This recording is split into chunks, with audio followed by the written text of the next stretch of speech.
Hey footy fans, I'm Finny, and just like you, I'm just another footy fan having a bit of footy fun here on FootyFin, my YouTube channel, dissecting all things NRL and occasionally taking out a gallstone or two. I want to give a quick summary, quick wrap on the Eels and their 2023 squad and their chances. Of course, the Eels made last year's grand final against the Panthers after they had a somewhat unpredicted win over the Cowboys up north in Townsville in the grand final qualifier. And look, there is a legion of fans who became fans, let's face it, in the 1980s when Para had their glory years. They had a three-peat and then one in 1986. And those poor, long-suffering fans have been desperately hoping ever since for another victory. Sadly, that has not been forthcoming as yet. The Eels lost the 2001 grand final to the Newcastle Knights, led by Joey Johns. They lost the 2009 grand final to the Melbourne Storm, led by Cameron Smith et al. And then, as I say, they lost the 2022 decider to the Penrith Panthers, who got a back-to-back. Now, how are they going to fare this year? Look, no one would love to see Para win another title more so than me, except all the genuine Eels fans, of which I'm not one. Is it going to happen?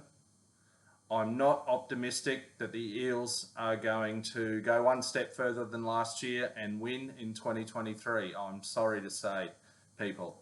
They haven't lost too many players, but they have lost a couple of key players in Reed Marnie, the nuggety and dangerous hooker / dummy half. He has moved on to the Bulldogs. And Isaiah Papali'i, who was a young, up-and-coming, dangerous back rower and edge forward, has moved on to the West Tigers. Apart from that, they've mostly kept their 2022 grand final squad intact. Look, for mine, I really personally feel Brad Arthur has been coach at the Eels for a long time, probably a decade, maybe even more. And look, he's been a great coach and he's got them to a number of finals campaigns. I just have a nagging gut feeling that his coaching success peaked last year at the back end of the season when the Eels beat the Cowboys in Townsville and qualified for the grand final.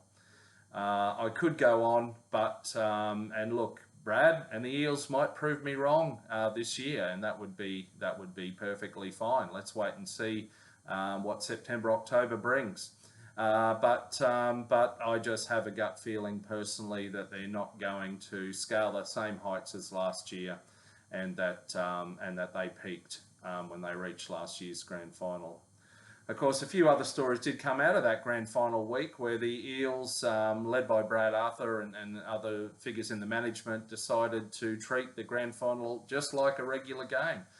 Players didn't come into camp in a hotel environment on the days before the game. They just slept at home in their own beds and travelled to the game separately in their own vehicles, I believe. Okay, you might understand that mentality, but look, in hindsight, I don't think it was a wise one because, let's be honest, it's a grand final. Anyway, that's Finney's wrap. That's my take on the Eels and their prospects for the 2023 season.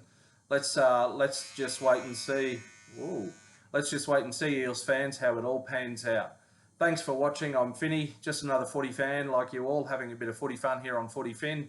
Please comment, like, subscribe. I'm new to this game. I need all the help I can get. Take care and enjoy your NRL.